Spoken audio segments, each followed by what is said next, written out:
कि है ना, बीवी ने अपनी पसंद की है, दोस्त ने पसंद की है, तो उसको बताना है। रीजन फॉर रिप्लेस, कभी कभी क्या होता है कि बड़े चीज का नशा कम करने के लिए छोटी चीज का इस्तेमाल करते हैं कि भाई हम सिर्फ गांजा इस्तेमाल नहीं कर रहे, सिगरेट नहीं पिएंगे, हम जो कैंडी पर आ जाते हैं। इस तरह से एक उसमें लंबी लिस्ट है, तो टॉक्सिकोलॉजी वगैरह में शायद या केसिंग वगैरह में सर बताएंगे। ये फिर उस पर रिमार्क देना डॉक्टर को कि कितना जो मैं मेहनत कर रहा हूँ उस पर कितना ये डिफरेंस ये है कि मैंने पहले बताया था कि ये जो नशा प्रमाणी का मामला दो तरीके से, एक है स्मोकलेस, तो इसमें बता रहा है कि टाइप ऑफ किस तरह का सिगरेट पी रहा है, बीड़ी पी रहा है, गुटखा खा रहा है, कैंडी खा रहा है, वो यहाँ मेंशन आपको करना होगा ओपीडी में। फिर quantity of consume per day, आप दिन भर में कितना इस्तेमाल कर लेते हैं, उसके बाद है कि आप कब से कितने सालों से कर रहे हैं, और आप जो है वो सैचेट फॉर्म में लेते हैं या बॉक्स में लेते हैं, इस तरह का मामला है। टाइम इसमें डेली जो है कैंसर का बीमारी डेवलप भी करता है, तो हम बिना आपके इजाजत के अपनी मेडिकल टीम को भी नहीं बताएंगे। और अगर कुछ ज्यादा अलग जो होता है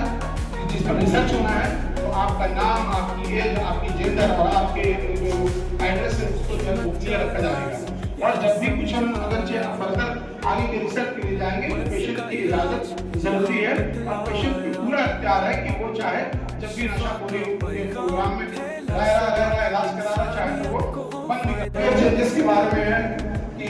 छोड़ने के बाद कौन कौन से बिहेवियर चेंजेस होते हैं, क्या फ्लक्चुएशन वगैरह होती है या फिर होती है, आपको बीपी वगैरह नीचे गिरती है, ऊपर गिरती है, बहुत सारी चीजें हैं। तो ये जो मैंने थोड़ा बहुत देखा, इसके बाद एक चीज और है उसमें ये कि हिस्ट्री लेना है। मैंने बहुत साल के बाद, कई सालों से इस्तेमाल करने के बाद आपके पास आ रहा है, तो सबसे पहले आप देखिए कि कब इस प्रोग्राम के साथ आ। बहुत बहुत शुक्रिया आपका इस प्रोग्राम में शामिल होने का, और ये अवेयरनेस प्रोग्राम का लोग जिम्मेदारी होती है कि इसको समाज में तो इससे परिचय कराएं और होने वाले विकास से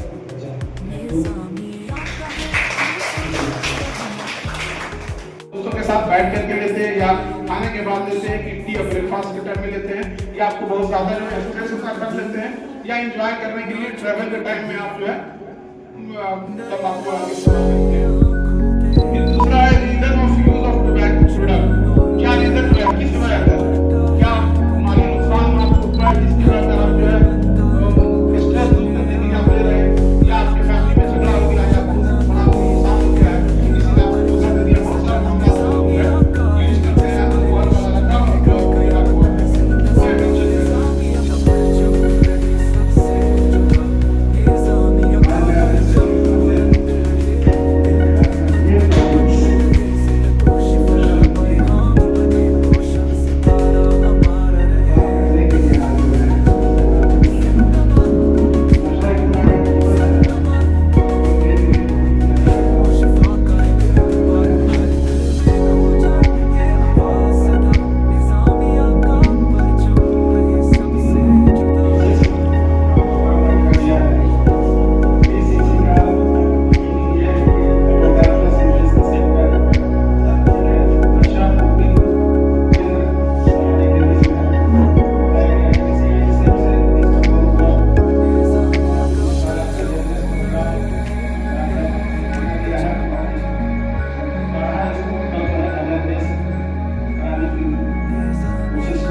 ठीक है ना।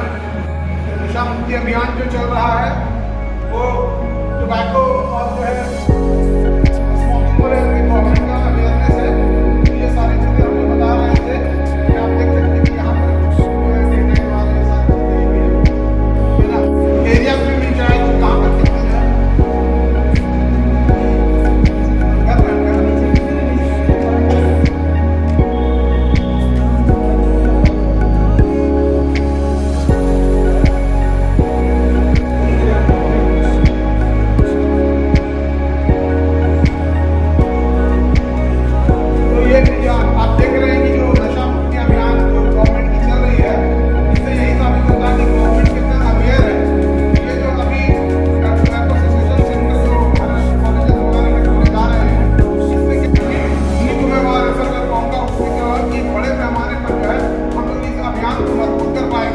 तो हम धन्यवाद देते हैं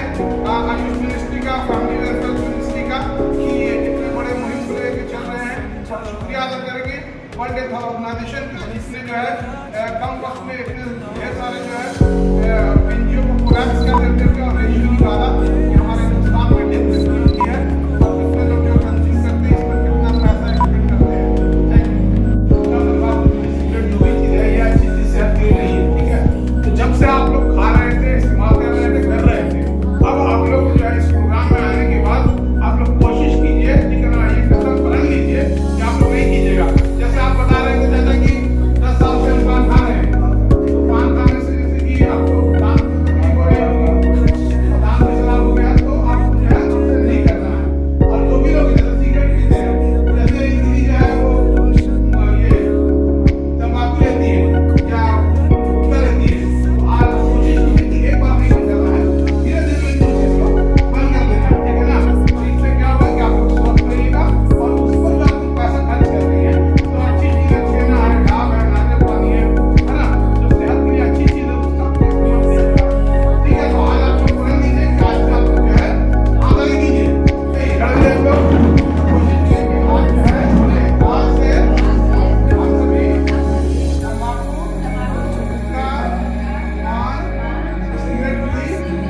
ये सब सेवन नहीं करेंगे। इधर में लगे अपने और ये तो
वो नशा करते हैं सिगरेट का, बीड़ी का, गांजा का, और कुछ बूढ़े लोग जो रहते हैं वो हुक्का भी करते हैं,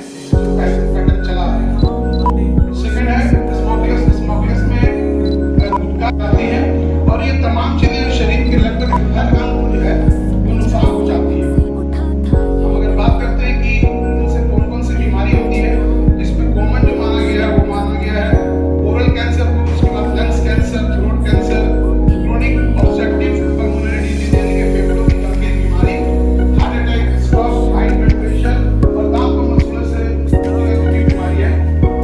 उसको लिया गया है।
कि तंबाकू, गुटखा, खैनी और जितनी दीगर चीजें हैं उससे बचने का तरीका है कि आप घर पे इसको ना रखें और ना ही पॉकेट में ना रहेगा जो है 5 और 9 बजे की बाउंड्री। तो ये अच्छी चीज है। दूसरी चीज की अगर लगातार हम चाय कॉफी पी रहे हो साथ में सिगरेट में से दम ला रहे हैं, पान खाते हैं जाते जाते, तो कोशिश करें कि पैसे दूरी बनाएं। या आम भाषा में कहते हैं कि अगर आपकी जो पीढ़ी है, आपके दोस्त है, आपकी नशाखोरी में रहते हैं, तो मेरी राय है कि आप उनसे ही दूर रहें। और पारिवारिक स्थिति में आपको मोरल सपोर्ट चाहिए, तो मोरल सपोर्ट रहेगा तो शायद उससे भी आपको बहुत आसानी होगी। और अगर आप बार-बार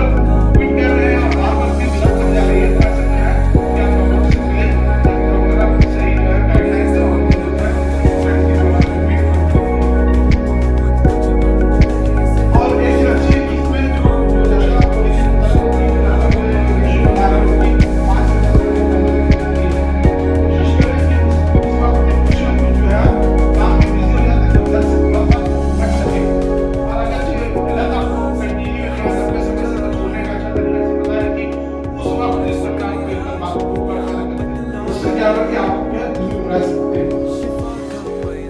इसमें ये तंबाकू छोड़ने के फायदे क्या हो सकते हैं? फायदे ये बता रहे हैं कि अगर आप तंबाकू छोड़ते हैं तो 24 घंटे में जो है